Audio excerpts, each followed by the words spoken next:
মুহূর্তে ক্যাপ্টেন শহীদ আপনি কি বলবেন, আপনার ওপেনিং রিমার্কস? ধন্যবাদ লিটন এবং আমাদের প্যানেলের সবাইকে, দর্শক শ্রোতাদেরকে। আসলে কিছু বলার মতো মুহূর্ত সবসময় থাকে না। 50তম স্বাধীনতা দিবস উদযাপন করব, এতে করে গণমানুষের প্রতিনিধিত্ব থাকবে। আমরা যেটা আমাদের আগে একজন বলে যে ছোটকালে আমরা ওই দিন সকালে স্কুলে কিভাবে আমরা উদযাপনটা শুরু করতাম। এইসব দিনে শুধু অনুষ্ঠান হতো না, ক্রীড়া প্রতিযোগিতা পর্যন্ত হতো, শ্রেষ্ঠ ক্রীড়াবিদরা পুরস্কার পেত। এটা একটা বিরাট জিনিস। আমরা 50তম বছরে উপনীত হয়েছি স্বাধীনতার, কিন্তু এই দিন আমরা কি দেখলাম? আমরা দেখলাম গণহত্যা। এই দিন আমরা কি দেখলাম? আমরা দেখলাম একজন বিদেশি সরকার প্রধান এখানে এসে এত প্রতিবাদের পরও সেই লোকটা এখানে এসছে এবং মাহমুদ ভাই যেটা বলল, এখানের মতো সে গণহত্যা এখানে চালু করে দিয়ে সে এখন বিদায় নিয়ে গেছে। একটা বৃহত্তর ক্যানভাসে এই জিনিসগুলো আমাদের দেখতে হবে।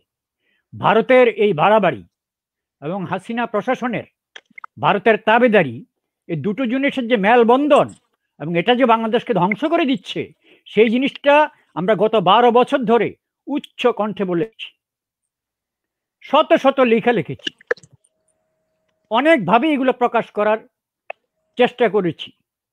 কিন্তু মজার ব্যাপার কি জানেন?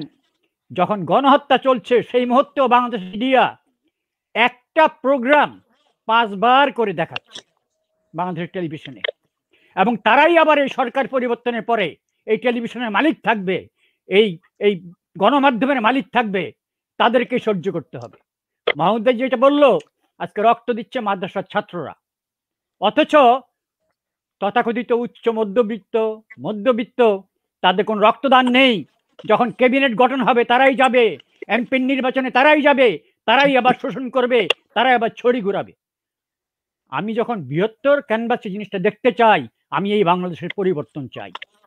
এই দেশটাকে স্বাধীন করা হয়েছিল ভোটের অধিকারের জন্য, এই দেশটাকে স্বাধীন করা হয়েছিল গণতন্ত্রের জন্য, এই দেশটাকে স্বাধীন করা হয়েছিল সামাজিক সাম্যতার জন্য।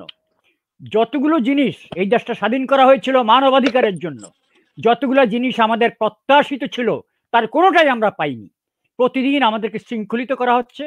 আমরা সামরিক স্বৈরাচার থেকে বেরিয়ে এসেছি, এখন আমাদেরকে বিদেশি শাসকদের অনুগত হতে হচ্ছে। দেশের ভিতরে দালাল সৃষ্টি হয়ে গেছে।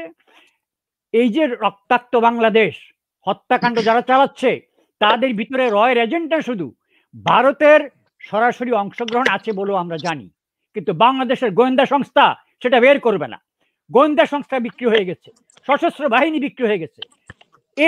এই ধরনের পরিবেশে যারা আজকে মনে করেন যে আমরা একটা তাড়াতাড়ি করে সরকার পরিবর্তন করে আমরা নতুন করে একটা ওই কেয়ারটেকার বলুন, জাতীয় সরকার বলুন, বা কিছু একটা করে আমরা একটা নির্বাচন করব এবং আরেকটা রূপান্তরিত সরকারে যাব, আমি ব্যক্তিগতভাবে আমি সেই জিনিসটাতে বিশ্বাস করি না।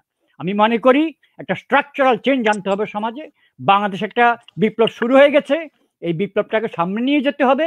এখানে নতুন করে সংবিধান রচনা করতে হবে, এখানে নতুন করে সমাজ পরিবর্তন করতে হবে, নতুন করে শাসক শ্রেণী এবং শোষক শ্রেণী, এই ভেদাভেদ, এই ডিভাইসিভনেস, এই ডাইকোটমি, এগুলো আমাদের পরিত্যাগ করতে হবে। আমরা সব মানুষ মিলে এমন একটা বাংলাদেশ সৃষ্টি করতে হবে যার কোনো উপায় নাই, তাকে যেন আমরা টেনে আনতে পারি, তাকে যেন আমরা ওয়েলফেয়ার স্টেট করে সেভাবে তাকে টানতে পারি। আজকে আমাদের অবস্থা অনেক দিক থেকে একটু ভালো হচ্ছে অর্থনৈতিকভাবে।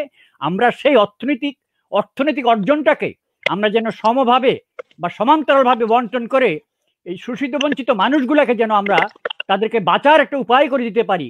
আর আমরা যারা তথাকথিত উচ্চবিত্ত মধ্যবিত্ত, আমাদের সেই ভোগ বিলাসিতা, আমরা যেন এই ব্যাপারে একটু নজর দেই যে আমরা এইভাবে আর চলতে পারি না। এবং এই ভোগ বিলাসিতা আমাদেরকে ধ্বংস করে দিয়েছে। আমাদের নৈতিকভাবে আমরা এখন বিধ্বস্ত। আমরা কেন আজকে বলা হয় যে এই ব্যুরোক্র্যাট, এই সশস্ত্র বাহিনীর অফিসার, এই রাজনীতিবিদ তারা সব করাপ্ট, এই কথাটা কেন বলা হচ্ছে? এই টাকার খেলা ঢুকে গেছে, তারা লোভের খেলা ঢুকে গেছে, তারা বিক্রি হয়ে গেছে। এই যার ফলে হচ্ছে কি, এই রাষ্ট্রটা আজকে শেষ পর্যায়ে এসে রাষ্ট্রটা ধ্বংস হওয়ার পথে চলে গেছে। সুতরাং এই যে বিপ্লব আজকে শুরু হলো, রক্তাক্ত শুধু বাংলাদেশ হয়নি, রক্তাক্ত হওয়া শুরু করেছে। এই হাসিনা সরকার কোনো অবস্থাতে ক্ষমতা থেকে যাবে না, সে মনে করে ভারত তাকে রক্ষা করবে। কেউ তাকে রক্ষা করতে পারবে না। এই যে আন্দোলন শুরু হয়েছে, এই যে সংগ্রাম শুরু হয়েছে, আমি প্রত্যাশা করছি এটা একটা চূড়ান্ত পরিণতির দিকে এগিয়ে যাবে। এবার কোনো থামার কোনো উপায় নেই আমাদের। আমরা সবাই ঐক্যবদ্ধ, সমগ্র জাতি ঐক্যবদ্ধ। এই সরকারকে কেউ চাচ্ছে না। এখন সরকার যদি এটাকে প্রিএম্প্ট করার জন্য, বিপ্লবকে এড়িয়ে যাওয়ার জন্য যদি সরকার কোনো মধ্যবর্তী কোনো ব্যবস্থা গ্রহণ করতে চায়, সেটা ভেবে দেখা যেতে পারে। কিন্তু যত কিছুই হোক না কেন, এবার কিন্তু একটা স্ট্রাকচারাল চেঞ্জ আনতে হবে বাংলাদেশে। যে এই বাংলাদেশ আমরা আর চাই না, আমরা একটা নতুন বাংলাদেশ চাই, যে বাংলাদেশে আমাদের প্রত্যাশিত যেসব দাবিগুলো এবং আমরা যে কারণে দেশটা স্বাধীন করেছি, যে কারণে সংগ্রাম করে যাচ্ছি, সেগুলা পূর্ণতা পাবে। অপূর্ণ বাংলাদেশ নিয়ে আমরা থাকবো না, এইভাবে বঞ্চিত বাংলাদেশ নিয়ে থাকবো না, রক্তাক্ত বাংলাদেশ নিয়ে আমরা থাকবো না। কথায় কথায় মানুষকে গুলি করার অধিকার কে দিয়েছে? যাদেরকে গুলি করা হয়েছে ওদের হাতে কি বন্দুক ছিল? তুমি আত্মরক্ষার জন্য ওদেরকে গুলি করতে হয়? বায়তুল মোকাররমে যে ঘটনা ঘটেছে এটা বিশ্বব্যাপী দেখছে এখন। কেন তুমি এটা করতে গেলে? তোমাকে কে অধিকার দিয়েছে? আমি সাবধান করে দিচ্ছি বাংলাদেশের পুলিশ, বিজিবি এবং সশস্ত্র বাহিনীকে, যদি তুমি বন্দুক ব্যবহার করো, এবার আমরা বন্দুক ব্যবহার করব। যদি তুমি সরতে না চাও সরকার, আমরা প্রবাসী সরকার গঠন করব, বিপ্লবী সরকার গঠন করব। এবার কিন্তু ছাড়বো না তোমাদেরকে। স্বাধীনতা, দ্বিতীয় স্বাধীনতার সংগ্রাম শুরু হয়ে গেছে। আমি সমগ্র দেশবাসী এবং বিশ্ববাসীর প্রতি আহ্বান করব বাংলাদেশের এই দ্বিতীয় স্বাধীনতার সংগ্রামকে সমর্থন করার জন্য, এবং ইনশাল্লাহ বিজয় আমাদের সুনিশ্চিত। আমরা সত্যের পথে আছি। Thank you.